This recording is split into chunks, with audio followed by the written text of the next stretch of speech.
తన మీద రాయి దాడి జరిగిన తర్వాత జగన్మోహన్ రెడ్డి ఆ తర్వాత ఆ రోజునైతే టూర్ కంటిన్యూ చేశారు కండ్రిక ఆ ప్రాంతం అంతా. ఆ తర్వాతన అక్కడ శిబిరం దగ్గరికి వెళ్ళాక అక్కడి నుంచి డాక్టర్ సజెషన్ మేరకు హాస్పిటల్కి వెళ్ళటం, ట్రీట్మెంట్ తీసుకోవడం, కుట్లు వేసిన తర్వాత వచ్చేయడం ఇదంతా జరిగింది.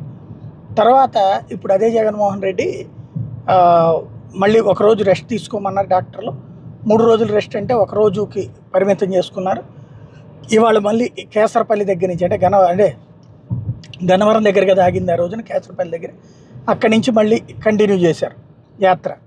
ఆ సందర్భంగా మొట్టమొదటిసారి తన మీద రాళ్ళదాడి. ఈలోపు చంద్రబాబు స్పందన, పవన్ కళ్యాణ్ స్పందన, పాజిటివ్గా స్పందించిన వాళ్ళు ఉన్నారు, నెగిటివ్గా స్పందించిన వాళ్ళు ఉన్నారు. వాళ్ళందరి మధ్యన తాజాగా జగన్ స్టేట్మెంట్, ఇట్లాంటి దాడులు నన్ను ఆపలేవు అందరూ అంటూ ప్రకటించారు. మనకి దేవుడి దయ, ప్రజల ఆశీర్వాదాలు ఉన్నాయి, ప్రజల ఆశీర్వాదం వల్లనే దాడి నుంచి తప్పించుకున్నాం, ధైర్యంగా అడుగులు ముందుకు వేద్దామంటూ పిలుపునిచ్చారు. ఇందులో తెలుగుదేశం వాళ్ళు వేశారన్నో ఇదేమీ కాకుండా స్ట్రాటజిక్గా ఎవరేం చేసినా నన్ను ఆపలేరు అన్నటువంటి పాయింట్ చెప్పుకుంటూ ముందుకు వెళ్ళిపోయారు.